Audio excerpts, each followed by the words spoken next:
Hello everyone, welcome to the class guys. कैसे हो आप सभी? उम्मीद करता हूं आप सभी बच्चे बहुत बढ़िया होगे, अच्छे से पढ़ाई लिखाई कर रहे होगे। बच्चों, आज की इस क्लास में हम पढ़ने वाले हैं chapter 4 moving charges and magnetism को 30 मिनट में। और बच्चों, इससे पहले ना एक डिटेल्ड गन शॉट वीडियो मैं लेकर के आया हूं, जिसकी लगभग जो है ना 4.5 घंटे की है। उसके अंदर हमने न्यूमेरिकल भी करे हैं, सारे डेरिवेशन सब कुछ हमने करा है। ये एक रिविजन वीडियो है। आप टेस्ट देने जा रहे हो, पेपर देने जा रहे हो, इस पूरे चैप्टर का एक्सट्रैक्ट आपको चाहिए विद मोस्ट इंपॉर्टेंट स्टफ, तो आपके लिए ये वीडियो बहुत ज्यादा यूजफुल है। ठीक है, सब कुछ इंपॉर्टेंट इसके अंदर कराया जाएगा। अच्छा बच्चों, एक और चीज मैं आपको बताना चाहूंगा कि अगर आप सोच रहे हो कि आपके बहुत अच्छे मार्क्स एग्जाम में आने चाहिए, तो आपको अच्छे क्वेश्चंस प्रैक्टिस करने पड़ेंगे, और अच्छे क्वेश्चंस के लिए आपको बेहतरीन बुक की आवश्यकता होगी। तो बच्चों, हम आपके लिए लेकर के आए हैं सीबीएसई वाले सभी बच्चों के लिए एक्सीलेंस 95+। ये बुक जो है फिजिक्स की ऐसी प्रैक्टिस बुक है जिसके अंदर हर चीज को इस तरीके से डिजाइन करा गया है कि आपके 95+ मार्क्स का जो टारगेट है वो अचीव हो जाए। बच्चों, इसके अंदर हमने मोस्ट इंपॉर्टेंट क्वेश्चंस, चाहे वो एनसीईआरटी टेक्स्ट बुक के हो, एग्जाम्पलर के हो, CBSE and NEET and JEE के भी इंपॉर्टेंट क्वेश्चंस हमने इसके अंदर इंक्लूड करे हैं। और बेहतरीन बच्चों का जो पेन पॉइंट होता है, मल्टीपल चॉइस क्वेश्चन, ये भर भर के हमने इसके अंदर दिए हैं। Case study based question, assertion reasoning वाले क्वेश्चन, शानदार बुक आपको ये मिल रही है, जिसको आपको प्रैक्टिस जरूर ही करना चाहिए। जिन बच्चों के पास कोई भी प्रैक्टिस बुक नहीं है, वो इसको आज ही जो है अभी ऑर्डर कर सकते हैं। एकदम नॉमिनल सी इसकी प्राइस है। ठीक है बच्चों, और इसको ऑर्डर करने की जो लिंक है, ये मैं आपको इस वीडियो के डिस्क्रिप्शन और कमेंट सेक्शन में दे दूंगा। जरा भी लेट नहीं होना है। इंपॉर्टेंट क्वेश्चंस अगर हम प्रैक्टिस करते हैं तो आपको जो है पेपर में बहुत ज्यादा हेल्प मिलती है। सेम टाइप के क्वेश्चन ही एज इट इज उठा के कई बार पूछ लिए जाते हैं बच्चों, थोड़ा सा डेटा बदल के आ जाता है। तो आप इस बुक को अभी ऑर्डर करें और बढ़िया बेहतरीन अपनी प्रैक्टिस जो है ये स्टार्ट करें। ठीक है बच्चों, तो आगे हम बढ़ेंगे, और सबसे पहले मैं आपको बताना चाहूंगा इस चैप्टर में मैग्नेटिक इफेक्ट ऑफ करंट क्या होता है। एकदम काम की बात करेंगे, कोई भी फालतू बकवास नहीं। मैग्नेटिक इफेक्ट ऑफ करंट क्या होता है? तो सिंपल सी बात है, जब किसी कंडक्टर में करंट फ्लो होता है तो करंट से मैग्नेटिक फील्ड बनती है, और इसी फिनोमेना को हम बोलते हैं मैग्नेटिक इफेक्ट ऑफ करंट। और इसकी डिस्कवरी जो है ऑस्टेड ने की थी। ठीक है, अच्छा, इसके बाद जो है, इसके बाद जब करंट फ्लो होगा तो मैग्नेटिक फील्ड बनी, तो मैग्नेटिक फील्ड की डायरेक्शन बताने के लिए राइट हैंड थंब रूल का हम इस्तेमाल करते हैं। राइट हैंड थंब रूल ये कहता है करंट की डायरेक्शन में अंगूठे को रख के उंगलियों को जिस डायरेक्शन में मोड़ोगे, उसी डायरेक्शन में मैग्नेटिक फील्ड बन रही होगी उस कंडक्टर के अराउंड।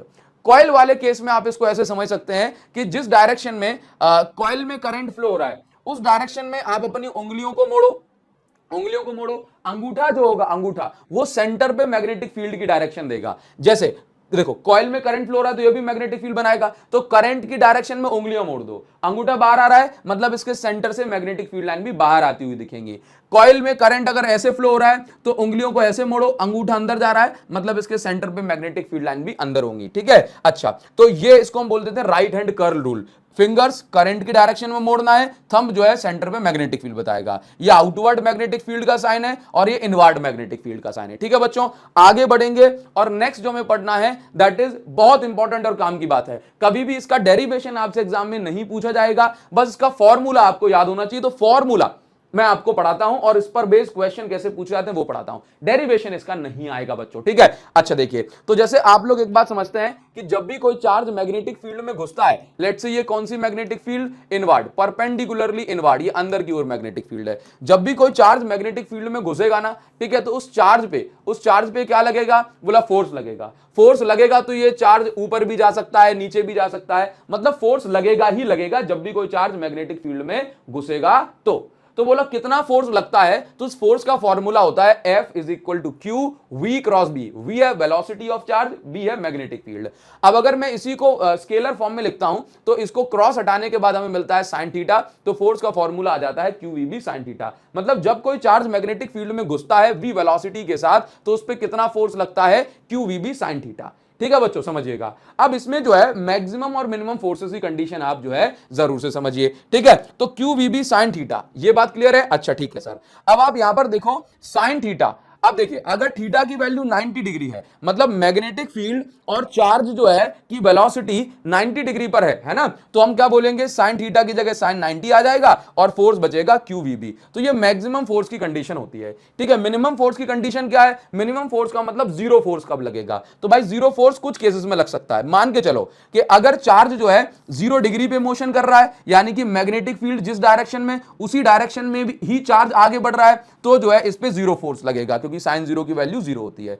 अगर चार्ज 180 डिग्री पे मोशन कर रहा है, 180 डिग्री मतलब ऑपोजिट डायरेक्शन में, मतलब मैग्नेटिक फील्ड राइट में है, चार्ज जा रहा है लेफ्ट में, तो 180 डिग्री साइन 180 की वैल्यू जीरो होती है, इसलिए भी फोर्स जीरो हो जाएगा। तो मिनिमम फोर्स यानी कि जीरो फोर्स कब लगता है? जब चार्ज या तो पैरेलल जा रहा है जीरो डिग्री पे या एंटी पैरेलल जा रहा है। जीरो और 180 दोनों में साइन की वैल्यू जीरो होती है, इसलिए फोर्स भी जीरो। अच्छा, अगर मान लीजिए चार्ज जो है मैग्नेटिक फील्ड में कहीं भी मोशन नहीं कर रहा, बस रखा हुआ है, अगर रखा है तो वेलोसिटी जीरो हो जाएगी, वेलोसिटी के जीरो होने से फोर्स जीरो हो गया। तो दो केसेस, तीन केसेस में मिनिमम या जीरो फोर्स लगता है। जीरो डिग्री यानी कि जब मैग्नेटिक फील्ड और चार्ज की वेलोसिटी सेम डायरेक्शन में हो, 180 डिग्री जब ऑपोजिट डायरेक्शन में हो, और जब चार्ज रेस्ट में हो यानी कि वेलोसिटी जीरो, तब भी फोर्स जो है ये जीरो लगता है बच्चों। ठीक है, काम की जो है बहुत ही ज्यादा बात है, इसको ध्यान रखिएगा। अच्छा, इसके बाद आपको याद रखना है कि जब भी कोई चार्ज मैग्नेटिक फील्ड में घुस जाता है, परपेंडिकुलर मैग्नेटिक फील्ड में, बहुत इंपॉर्टेंट बात है, एज इट इज डायरेक्ट पूछ ली जाएगी, कभी आपसे कोई प्रूव करने को नहीं कहता। ठीक है, तो देखिए मोशन ऑफ चार्ज, जब भी कोई चार्ज परपेंडिकुलर मैग्नेटिक फील्ड में यानी कि नॉर्मल मैग्नेटिक फील्ड में घुसता है, तो चार्ज का मोशन और चार्ज का पाथ हमेशा कैसा होता है? सर्कुलर मोशन होता है ना। जैसे मान लीजिए कि ये हमारे पास मैग्नेटिक फील्ड में चार्ज घुस गया, तो ये चार्ज का मोशन कैसा हो जाएगा? सर्कुलर हो जाएगा। ठीक है, अच्छा, परपेंडिकुलर मैग्नेटिक फील्ड में चार्ज आएगा तो चार्ज का मोशन कैसा? सर्कुलर, और पाथ भी सर्कुलर। ठीक है, जब कोई चार्ज परपेंडिकुलर मैग्नेटिक फील्ड में घुसता है तो सर्कुलर मोशन करता है, और सर्कुलर मोशन में वर्क डन कैसा माना जाता है? जीरो। तो जब कोई चार्ज परपेंडिकुलर मैग्नेटिक फील्ड में घुसेगा तो उसके द्वारा या फील्ड के द्वारा वर्क कैसा माना जाएगा? जीरो माना जाएगा। ठीक है, अच्छा, इसके बाद अब अगर चार्ज ने कोई एक्स्ट्रा वर्क किया ही नहीं, तो जो स्पीड पहले चार्ज की थी और जो काइनेटिक एनर्जी थी वो कैसी हो जाएगी? कांस्टेंट। ये चारों बातें मोस्ट इंपॉर्टेंट है, ध्यान रखिएगा, है ना। स्पीड और काइनेटिक एनर्जी कांस्टेंट होती है जब भी कोई चार्ज ऐसे मैग्नेटिक फील्ड में, परपेंडिकुलर मैग्नेटिक फील्ड में मोशन करता है बच्चों। अच्छा, एक और जरूरी बात कि मैंने कहा स्पीड, मैंने वेलोसिटी नहीं कहा। एक्चुअल में क्या होता है कि वेलोसिटी एक वेक्टर क्वांटिटी है, तो वहां पे डायरेक्शन की भी इंपॉर्टेंस है। तो जब चार्ज सर्कुलर मोशन करता है तो इसकी वैल्यू नहीं बदलती, मतलब स्पीड नहीं बदलती, लेकिन डायरेक्शन तो लगातार बदल रही है, पहले राइट में, फिर ऊपर, फिर लेफ्ट में, फिर नीचे, तो डायरेक्शन बदल रही है, तो हम कहते हैं वेलोसिटी बदल रही है, बट उसकी वैल्यू यानी कि स्पीड नहीं बदल रही। तो मैग्नेटिक फील्ड में, परपेंडिकुलर मैग्नेटिक फील्ड में स्पीड और काइनेटिक एनर्जी जो होती है चार्ज की, वो कैसी रहेगी? कांस्टेंट। इनफैक्ट अगर कोई किसी भी एंगल पे भी चार्ज आ रहा है तो स्पीड और काइनेटिक एनर्जी में कोई चेंज नहीं आता। ठीक है, अच्छा, तो ये आपका सर्कुलर मोशन हो गया। जब कोई charge non perpendicular magnetic field में मोशन करता है, यानी कि चार्ज की वेलोसिटी, चार्ज का मोशन और मैग्नेटिक फील्ड 90 डिग्री पर ना होकर के किसी पर्टिकुलर एंगल पे हो, जैसे कि ये चार्ज क्यों घुसा? v वेलोसिटी से। अब ये मैग्नेटिक फील्ड, पिंक लाइन जो है ये मैग्नेटिक फील्ड को रिप्रेजेंट कर रही है। ठीक है, अब ये मैग्नेटिक फील्ड में थीटा एंगल पे घुसा, तो थीटा एंगल पे घुसा, तो यहां पर जब कोई चार्ज ऐसे पर नॉन परपेंडिकुलर मोशन कर रहा होगा ना, है ना, मैग्नेटिक फील्ड में घुसेगा, तो इसका जो मोशन सर्कुलर ना होकर के हेलिकल मोशन हो जाता है। कैसा मोशन हो जाता है? हेलिकल। सर क्यों होता है? एक्सप्लेन कर देता हूं। देखो बच्चों, क्या होता है कि जब कोई चार्ज ऐसे एंगल पे घुसेगा तो हम इसके दो कंपोनेंट करेंगे, एक कॉस थीटा वाला और एक साइन थीटा वाला। अब साइन थीटा वाला कंपोनेंट मैग्नेटिक फील्ड के परपेंडिकुलर है, तो परपेंडिकुलर कंपोनेंट जो है सर्कुलर मोशन करता है, और ये हॉरिजॉन्टल वाला आगे बढ़ाता जाता है। तो इसमें सर्कुलर भी होना है और आगे भी बढ़ना है, इसलिए इसका हेलिकल मोशन हो जाता है। ठीक है, अच्छा, इसके बाद जब सर्कुलर पाथ, जब ये ऐसे सर्कुलर मोशन करता है तो इस पाथ की कुछ रेडियस भी होगी, तो रेडियस का फॉर्मूला mv/q भी होता है।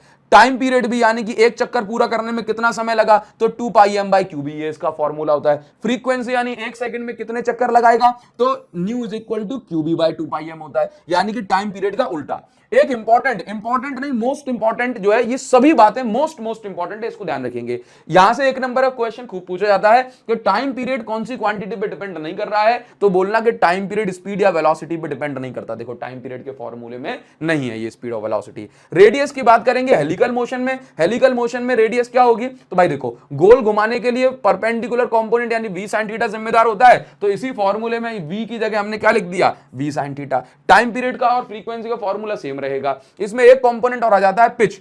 ठीक है, पिच क्या होता है? Horizontal distance between two turns, है ना, दो टर्न्स के बीच में, दो एडजेसेंट टर्न्स के बीच की जो दूरी है इसको हम बोलते हैं पिच। तो पिच के लिए कौन जिम्मेदार? पिच के लिए फॉर्मूला होता है, पिच मतलब डिस्टेंस, तो distance equal to speed into time. तो भाई आगे बढ़ाने के लिए कौन जिम्मेदार? पिच के लिए कौन जिम्मेदार? बोला v cos थीटा, तो v cos थीटा। और टाइम कितना है? टाइम पीरियड के बराबर 2πm/q। तो ये पिच का फॉर्मूला हो गया। इस पर बेस भी न्यूमेरिकल पूछे जाते हैं, और हमने जो है डिटेल लेक्चर में इस पर बेस न्यूमेरिकल करें, तो आप एक बार अगर आपका टाइम हो तो उनको देख लेना। बाकी सभी इंपॉर्टेंट बातें इस पर आप जो है ध्यान देंगे और आगे बढ़ जाएंगे। इसके नोट्स जो है टेलीग्राम चैनल से आप जरूर से डाउनलोड कर लेना और मैं ध्यान से अपलोड इसको कर देता हूं बच्चों, आज के आज ही जरूर इसके नोट्स डाउनलोड कर लेना, ठीक है। अच्छा, इसके बाद कुछ गोल्डन पॉइंट्स हैं जो आपको ध्यान देना ही चाहिए। गोल्डन पॉइंट्स ये है, कभी भी आपसे पूछा जाए एक एक नंबर में सारी बातें बहुत ज्यादा आती हैं कि भाई रेस्ट चार्ज, कि अगर कोई चार्ज रेस्ट में है, रखा हुआ है, तो वो चार्ज क्या बनाता है, ओनली इलेक्ट्रिक फील्ड। यदि वही चार्ज मोशन करने लग गया, मूविंग चार्ज, तो भाई चार्ज है तो इलेक्ट्रिक फील्ड तो बनाएगा ही बनाएगा, लेकिन मोशन कर रहा है तो वो मैग्नेटिक फील्ड भी बनाएगा।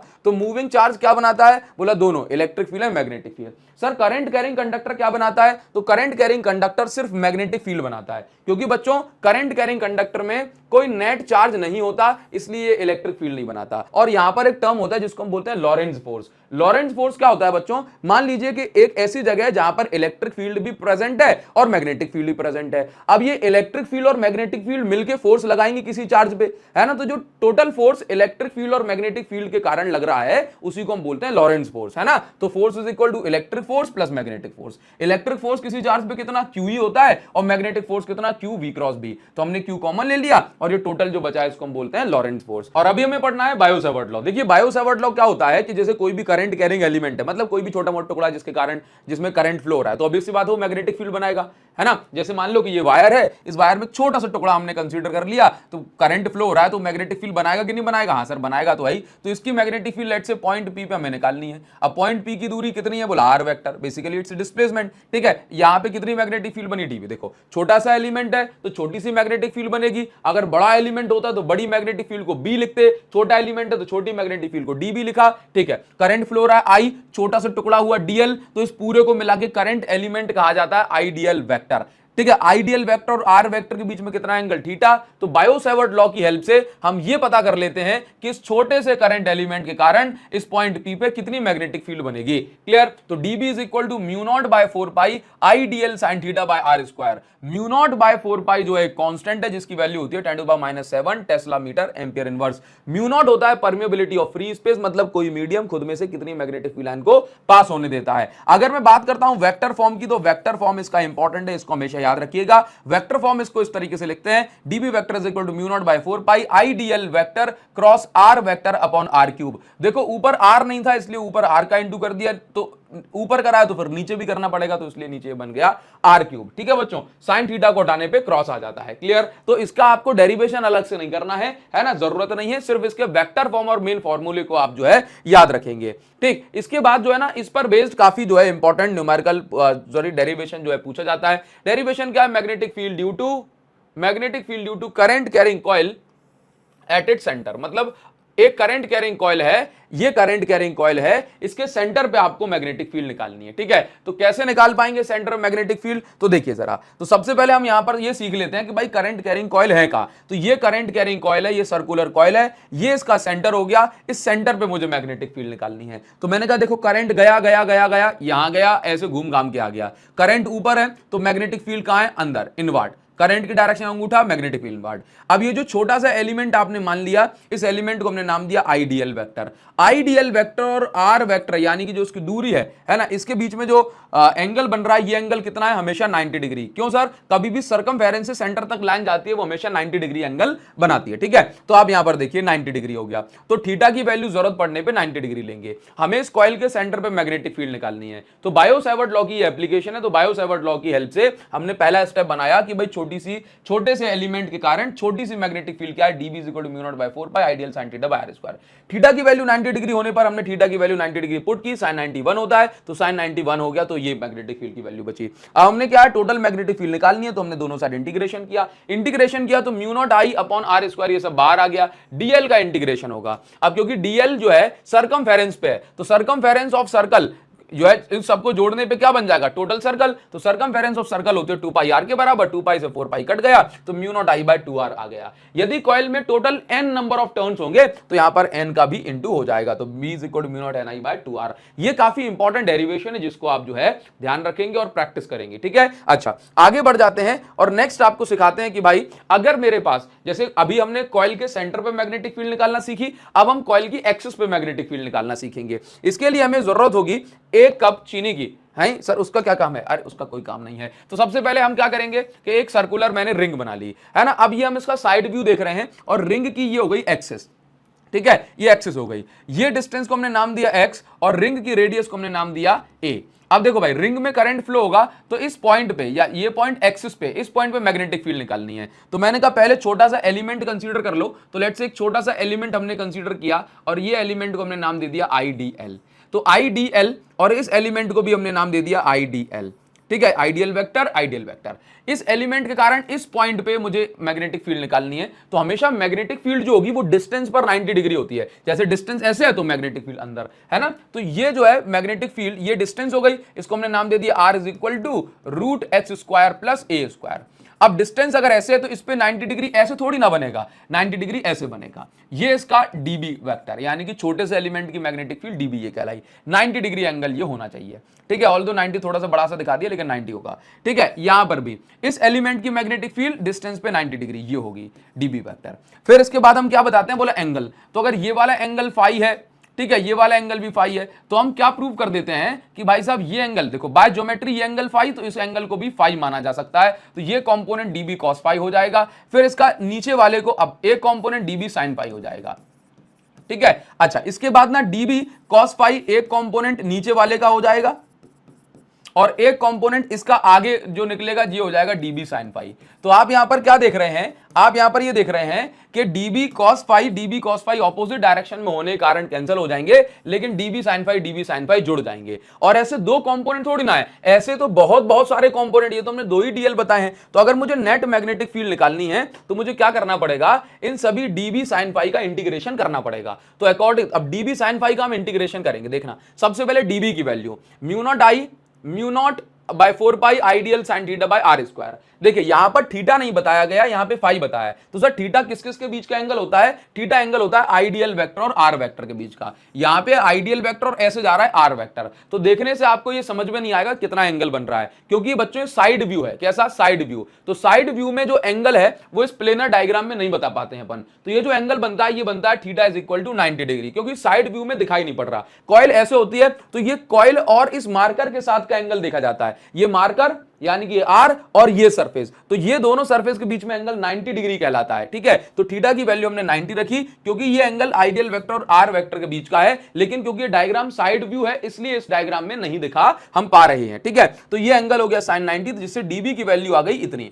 dB की वैल्यू आ गई μ0 आइडियल बाय 4πr²। ठीक है, अब इसके बाद आप यहां पर देखेंगे कि मुझे टोटल मैग्नेटिक फील्ड निकालनी है। तो टोटल मैग्नेटिक फील्ड निकालने के लिए सभी dB sin फाई का हमें इंटीग्रेशन करना पड़ेगा। ठीक है, यानी सबको ऐड करना पड़ेगा। तो dB की ये वैल्यू है, sin फाई की वैल्यू क्या हो जाएगी, डायग्राम देखकर क्या बताएंगे, sin phi perpendicular upon hypotenuse होता है। तो ये जो हो गया हमारे पास परपेंडिकुलर जो कि a है, हाइपोटेन्यूज क्या है, r की वैल्यू जो भी चल रही है √x² प्लस a²। ठीक है, तो यहां पर आप देख रहे हैं sin फाई की जगह मैंने परपेंडिकुलर अपॉन हाइपोटेन्यूज रखा है। हाइपोटेन्यूज में x² प्लस a² के ऊपर रूट था, रूट की जगह हमने पावर 1/2 लगा दी, क्योंकि रूट को हम पावर 1/2 बोलते हैं। ठीक है, इसी प्रकार से आपने देखा कि इंटीग्रेशन जो होगा, ये देखिए सब चीज हमने बाहर निकाल दी, बस डीएल अकेले का इंटीग्रेशन होगा। तो अब देखिए यहां पे μ0 बाय 4π, r² की जगह क्या लिख सकते हैं, क्योंकि r की वैल्यू √x² प्लस a² है, तो r² की वैल्यू जब निकालेंगे तो रूट हट जाएगा। तो ये किसकी वैल्यू हो गई, r² की। देखो r² की, a ऊपर a, ये किसकी वैल्यू है, बोला एज इट इज रखी है।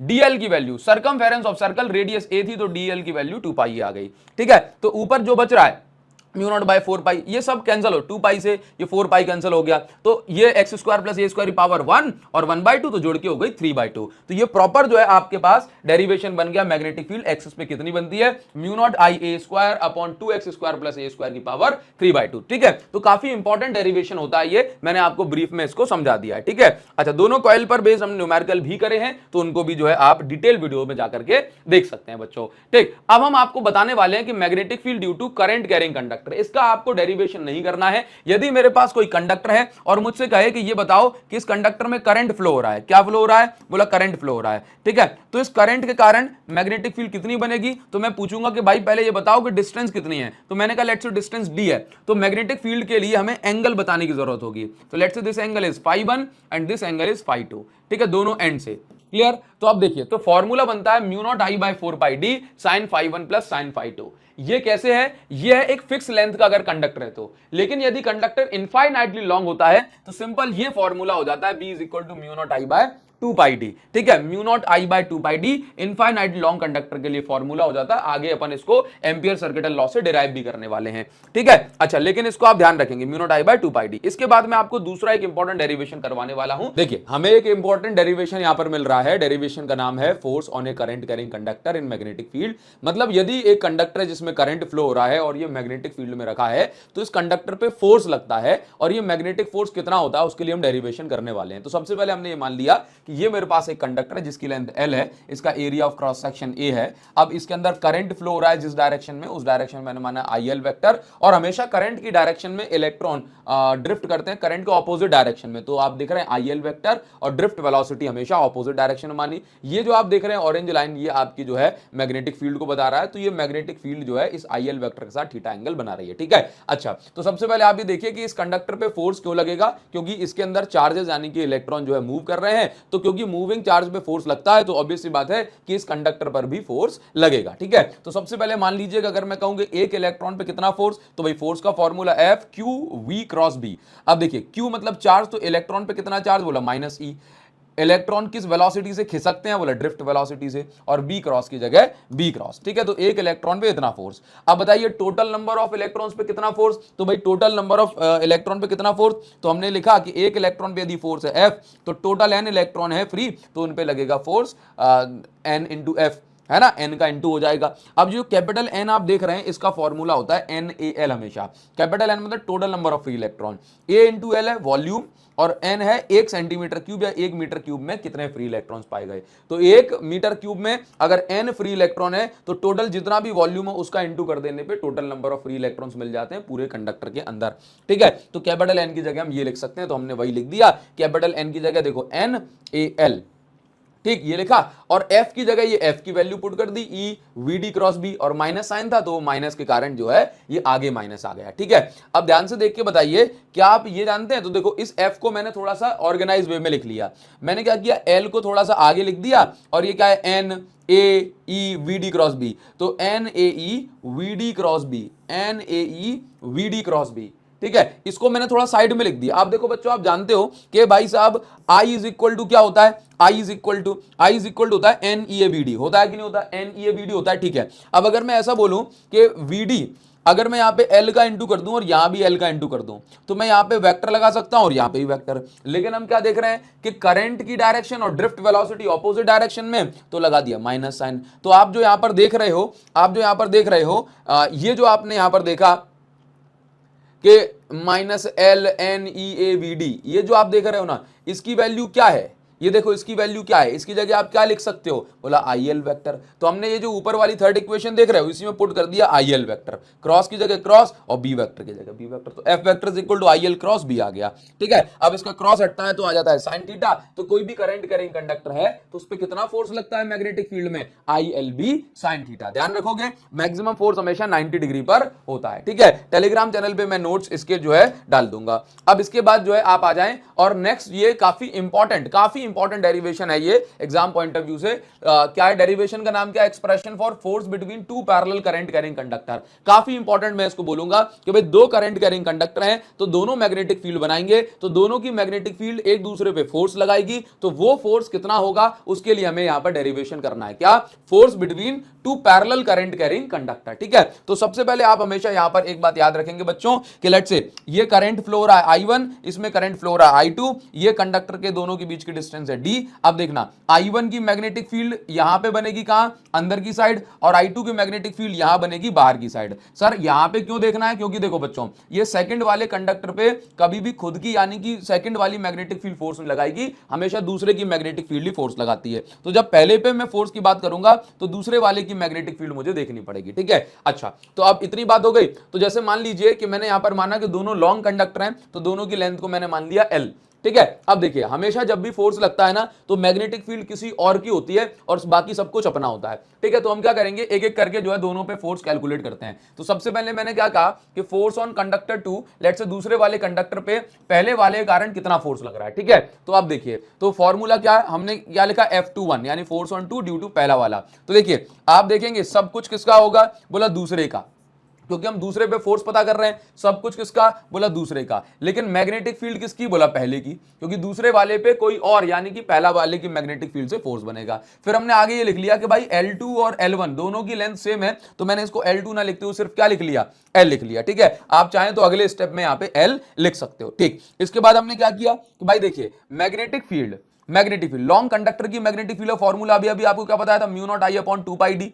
Long conductor, infinite long conductor formula mu not I upon 2 pi D. अभी थोड़ा सा पेज पलट के देखिए, है ना, तो mu not I by 2 pi D. अब क्योंकि पहले वाले की मैग्नेटिक फील्ड की बात कर रहे हैं तो पहले वाले करंट ना, अभी मैंने क्या किया, बस सीधा करके लिख दिया म्यू नॉट, क्या लिखा, mu naught upon 2 pi D I1 I2, और L जो लिखा है उसको भी थोड़ा साइड में इनटू करके लिख दिया। तो भाई इतना फोर्स लगेगा। अगर मुझे निकालना, अगर मैं इस L को अपॉन में भेज दूं यहां पे, तो मैं क्या देखता हूं, इसको बोलूंगा फोर्स अपॉन लेंथ, यानी कि force per unit length. 1 metre 1 centimetre पे कितना फोर्स लग रहा है, ठीक है। तो अब कितना बचेगा, जब L नीचे चला गया तो भाई इतना बचा ये F21 बाय L को हमने एक नया नाम दे दिया, बोला F कहेंगे आज से तुमसे। तो force per unit length F is equal to कितना, mu not I1 I2 by 2 pi D. अगर मान लो कि मैं ऊपर 2 का इंटू कर दूं, नीचे भी 2 का इंटू कर दूं, तो ये बन जाएगा mu naught by 4 pi 2 I1 I2 बाय डी। क्लियर। जितना फोर्स सेकंड वाले पे लगता है फर्स्ट के कारण, उतना ही फोर्स हमेशा लिख देना है। सिमिलरली फर्स्ट वाले पे लगेगा सेकंड के कारण, अलग से प्रूव करके दिखाने की जरूरत नहीं है बच्चों, ठीक है। तो आपने ये डिराइव कर दिया।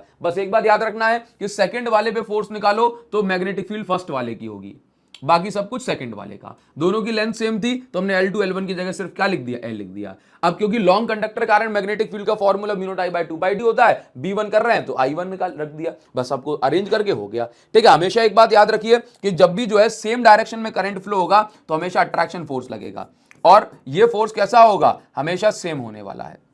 ये फोर्स कैसा है, हमेशा सेम होने वाला है, ठीक है। दोनों पे बराबर फोर्स लगेगा। अच्छा, अगर मान लीजिए कि दोनों में जो करंट फ्लो हो रहा है, यहां पर मैंने क्या बोला कि करंट जो फ्लो हो रहा है ना, अगर वो सेम डायरेक्शन में है तो कंडक्टर क्या करते हैं, बोला अट्रैक्ट। यदि करंट ऑपोजिट डायरेक्शन में फ्लो होगा तो कंडक्टर जो है वो रिपेल करते हैं। ये बात आपको ध्यान रख के चलनी है। देखिए नेक्स्ट हम पढ़ने वाले हैं ampere circuital law. Ampere circuital law का इस्तेमाल हम करते हैं मैग्नेटिक फील्ड को फाइंड करने के लिए किसी भी करंट कैरिंग कंडक्टर के द्वारा, ठीक है। तो एम्पियर सर्किटल लॉ में जैसे मान लीजिए ये मेरे पास एक कंडक्टर है, इसमें करंट फ्लो हो रहा है, तो अगर इसके कारण मुझे मैग्नेटिक फील्ड निकालनी है ना, तो जिस पॉइंट पे मैग्नेटिक फील्ड निकालनी होती है वहां पे हम एक एम्पीरियन लूप बनाते हैं। एम्पियर के नाम से बना एम्पीरियन, तो एम्पीरियन एक लूप बनाते हैं, ऐसा लूप जिसके अंदर से करंट पास हो रहा होता है, और उसके बाद हम इस लूप के अराउंड मैग्नेटिक फील्ड का इंटीग्रेशन करते हैं। तो ये इंटीग्रेशन जो होता है म्यू नॉट इंटू आई ई के बराबर होता है। म्यू नॉट तो परमिएबिलिटी है और आई ई मतलब इस लूप के अंदर कितना करंट एनक्लोज हुआ है, ठीक है। तो कभी भी एम्पियर सर्किटल लॉ क्या कहता है कि line integral of magnetic field is equal to mu naught times of current passing through the loop. किस लूप के अंदर से एक्चुअल में नेट करंट कितना पास हो रहा है उसका इंटू हम करते हैं म्यू नॉट से। जैसे कभी आपसे यही बात प्रूव करने को दे दी जाती है तो हम क्या करते हैं कि भाई B vector dot DL vector को लिखते हैं, डॉट हटाते हैं, कॉस थीटा आता है। अब थीटा किस किस के बीच का एंगल है, तो बोला B vector and DL vector. तो सबसे पहले आप डीएल वेक्टर ड्रॉ करने के लिए आप किसी भी पॉइंट पे टेंजेंट ड्रॉ कर दो लूप के, तो ये बन गया बी वेक्टर, और डीएल वेक्टर और टेंजेंट ड्रॉ करके ही आप निकाल सकते हैं बी वेक्टर। क्लियर है। तो आपको यहां पर जो थीटा मिला दैट इज 0 डिग्री। क्लियर। तो cos 0 की वैल्यू होती है 1 और इसके बाद बी डी एल। अब फिर से क्योंकि ये लॉन्ग कंडक्टर है तो इसके कारण जो मैग्नेटिक फील्ड होती है that is mu naught I upon 2 pi D, जो हमने जस्ट अभी यूज किया था। यहां पे अगर डिस्टेंस जो है ए है, इस लूप की रेडियस अगर ए है तो फिर हम यहां पे 2 पाई ए मान लेते हैं। अच्छा देखिए, तो mu not I upon 2 pi A, DL का इंटीग्रेशन हुआ 2 पाई ए, तो 2 पाई ए से 2 पाई ए कट गया, ये हमने जो है प्रूव कर दिया है। ठीक है, ये वैल्यू किसकी है, जो लॉन्ग कंडक्टर के कारण जो मैग्नेटिक फील्ड बनती है उसकी ये वैल्यू होती है। ठीक है। अच्छा, डीएल का इंटीग्रेशन जब भी करेंगे तो 2 पाई इंटू मतलब 2 पाई इंटू रेडियस जो है ये लिखा जाता है। इसके बाद आप यहां पर देखिए कि एक और बात है यहां पर जो हमें समझनी चाहिए, वो ये है कि कभी अगर आपको ये जो हम बार बार कर रहे हैं ना कि मैग्नेटिक फील्ड का formula mu not I upon 2 पाई है, अगर इसी को डिराइव करना होता है तो भी हम एम्पियर सर्किट लॉ की हेल्प से कर लेते हैं। देखो सबसे पहले ये मेरे पास एक करंट कैरिंग कंडक्टर है, इसके चारों ओर हमने एक सर्कुलर लूप बना लिया। लूप में हर एक पॉइंट पे एंगल जो 0 डिग्री होगा, तो B vector dot DL vector is equal to mu not into I E होता है। डॉट हटाएंगे कॉस थीटा आएगा, थीटा हटाएंगे तो 0 डिग्री आ जाएगा। म्यू नॉट आई ई, इस लूप के अंदर कितना करंट है, तो बोला आई करंट है, तो mu not into I. Cos 0 की वैल्यू 1 होती है, mu not into I. B को बाहर निकाला, डीएल का इंटीग्रेशन कर दिया तो बन गया म्यू नॉट इनटू आई।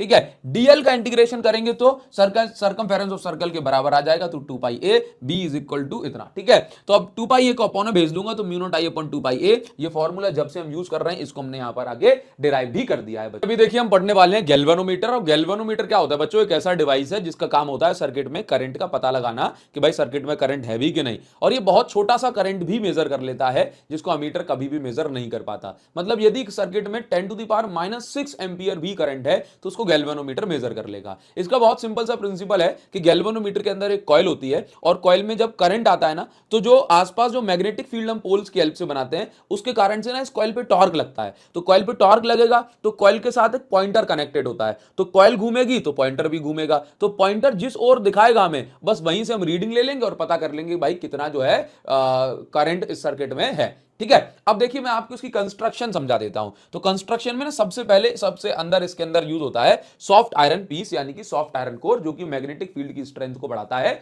और जिससे टॉर्क जो है इस पे कम करंट में भी अच्छा खासा लगता है। ठीक है, दूसरे नंबर पे जो आप देख रहे हैं जो इसमें यूज होता है ना, वो होती है एक एल्यूमिनियम की फ्रेम। एल्यूमिनियम की फ्रेम के ऊपर कॉपर की कॉइल कसी होती है। एल्यूमिनियम की फ्रेम जब मैग्नेटिक फील्ड के कांटेक्ट में आती है तो इसके अंदर ना एडी करंट बनते हैं, जिसको अपन आगे पढ़ेंगे, और जिसके कारण से ये जो कॉइल में ऑसिलेशन हो रहे होते हैं ना, वो जल्दी से जो है रुक जाते हैं। ठीक है, तो एल्यूमिनियम की फ्रेम गैल्वेनोमीटर के ऑसिलेशंस को खत्म करने के लिए इस्तेमाल होती है। इसके बाद आप यहां पर देखेंगे ये मेन कॉइल है, कॉपर की बनी होती है, जिसके अंदर करंट आता है, उसी करंट को हमें नापना होता है। ठीक है, आसपास आप जो पोल्स देख रहे हैं ये कोई साधारण पोल्स नहीं है, जबकि ये सिलिंड्रिकल पोल्स हैं। सिलिंड्रिकल पोल्स जो होते हैं ये रेडियल मैग्नेटिक फील्ड यानी कि गोल मैग्नेटिक फील्ड बनाती है। गोल मैग्नेटिक फील्ड में जब भी कोई कॉइल रखी होगी ना, तो हर पॉइंट पे, हर पोजीशन पे कुछ ना कुछ मैग्नेटिक फील्ड लाइन ऐसी जरूर होंगी जो इसकी कॉइल के पैरेलल होंगी। कॉइल के पैरेलल, तो एरिया वेक्टर के साथ हमेशा जो एंगल होगा वो रेडियल मैग्नेटिक फील्ड में 90 बनेगा, जिससे हर पोजीशन में कॉइल पे मैक्सिमम टॉर्क लगता है। ठीक है, क्योंकि हर पोजीशन पे 90 डिग्री एंगल बनेगा। तो आपसे पूछा जाता है कि सिलिंड्रिकल पोल्स क्यों यूज करते हैं, तो मैंने समझा दिया, रीजन आपकी स्क्रीन पर भी लिखा हुआ है। ठीक है, अच्छा इसके बाद मैं आपको यहां पर बताना चाहूंगा कि जैसे इसमें कुछ और कंपोनेंट्स रह जाते हैं ना, जैसे कि स्प्रिंग।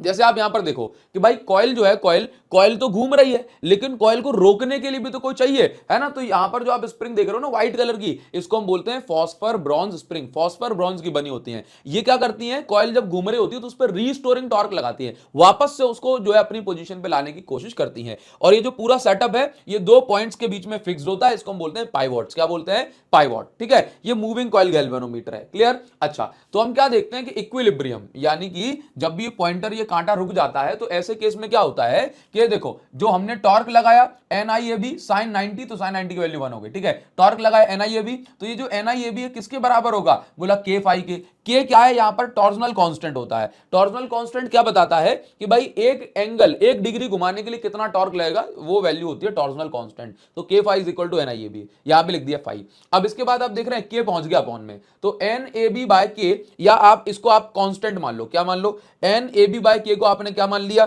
कांस्टेंट मान लिया। ठीक है, तो NAB बाय K को आपने कांस्टेंट माना, तो ये बन गया, यहां पर कांस्टेंट को हटाते हैं तो यहां पर आ गया एक डायरेक्टली प्रोपोर्शनल साइन। तो भाई ये जो आप देख रहे हैं कि phi is directly proportional to I, इसका अर्थ ये हुआ कि जो डिफ्लेक्शन है वो करंट पे डिपेंड कर रहा है। कॉइल कितने डिग्री घूमेगी डिपेंड करेगा कितना करंट जो है सर्किट में आया है। ठीक है, कहते हैं कि गैल्वेनोमीटर से कभी कभी हम जो है करंट भी मेजर कर सकते हैं अगर हम उसमें मॉडिफिकेशन कर दें। तो गैल्वेनोमीटर को हम अमीटर में कन्वर्ट कर सकते हैं और गैल्वेनोमीटर को वोल्ट मीटर में भी कन्वर्ट कर सकते हैं। बस शर्त यह है गैल्वेनोमीटर में ज्यादा करंट पास नहीं हो सकता। गैल्वेनोमीटर को अमीटर में कन्वर्ट करने के लिए हम क्या करते हैं, गैल्वेनोमीटर के पैरेलल में एक लो रेजिस्टेंस वायर जिसको हम शंट कहते हैं वो लगाते हैं। तो क्या होता है, गैल्वेनोमीटर में तो थोड़ा ही सा करंट जाता है, बाकी पूरा का पूरा करंट जो है इस लो रेजिस्टेंस वायर शंट से पास हो जाता है। ठीक है, इन दोनों की रेजिस्टेंस का रेशियो हमें पता होता है। तो जैसे मान लीजिए इन दोनों की रेजिस्टेंस का रेशियो 1:10 है, तो इसमें लेट से करंट गया 0.1, तो हम क्या अंदाजा लगा लेंगे कि इसकी रेजिस्टेंस 10 गुना ज्यादा है, इसलिए इसमें टोटल सर्किट का 10 गुना कम करंट आया है। तो हम इसमें 10 का इंटू पता करके लगा लेंगे, भाई 1 एम्पियर करंट जो है सर्किट में फ्लो हो रहा है। ठीक है, अच्छा ध्यान दो जरा। तो यहां पर यह कहा जाता है कि गैल्वेनोमीटर को अमीटर में कैसे कन्वर्ट करते हैं, बोला शंट को पैरेलल में लगा के। ठीक है, अच्छा तो शंट की रेजिस्टेंस कितनी होनी चाहिए, तो उसके लिए आपको एक बात जरूरी है कि ये दोनों किस में कनेक्टेड है, बोला पैरेलल में। तो पैरेलल में क्या होता है कि पैरेलल में वोल्टेज जो है ये कांस्टेंट रहता है या कहूं सेम रहता है। तो गैल्वेनोमीटर के अक्रॉस जो वोल्टेज है वही वोल्टेज रहेगा शंट के अक्रॉस भी। तो वोल्टेज का जो फॉर्मूला है वो हो जाएगा हमारे पास करंट इंटू रेजिस्टेंस। तो गैल्वेनोमीटर में करंट IG इंटू गैल्वेनोमीटर की रेजिस्टेंस। ठीक है, इसके बाद शंट में करंट शंट की रेजिस्टेंस S और शंट में करंट I - IG। तो शंट का फॉर्मूला हो गया दिस। तो अगर आप इस वैल्यू का वायर यूज करेंगे तो आप गैल्वेनोमीटर को उसमें कन्वर्ट कर सकते हैं। ठीक है, किसमें, अमीटर में। कैपिटल I क्या है, टोटल करंट। IG क्या है, IG वो करंट है जो गैल्वेनोमीटर में जो है डिफ्लेक्शन प्रोड्यूस करता है, फुल स्केल डिफ्लेक्शन, यानी कि गैल्वेनोमीटर में कांटा बिल्कुल एंड तक कितने करंट में पहुंच जाएगा उसको हम बोलते हैं IG। ठीक है, अच्छा इसके बाद आपसे पूछा जाए कि गैल्वेनोमीटर को वोल्टमीटर में कैसे कन्वर्ट करेंगे, तो कहना गैल्वेनोमीटर के सीरीज में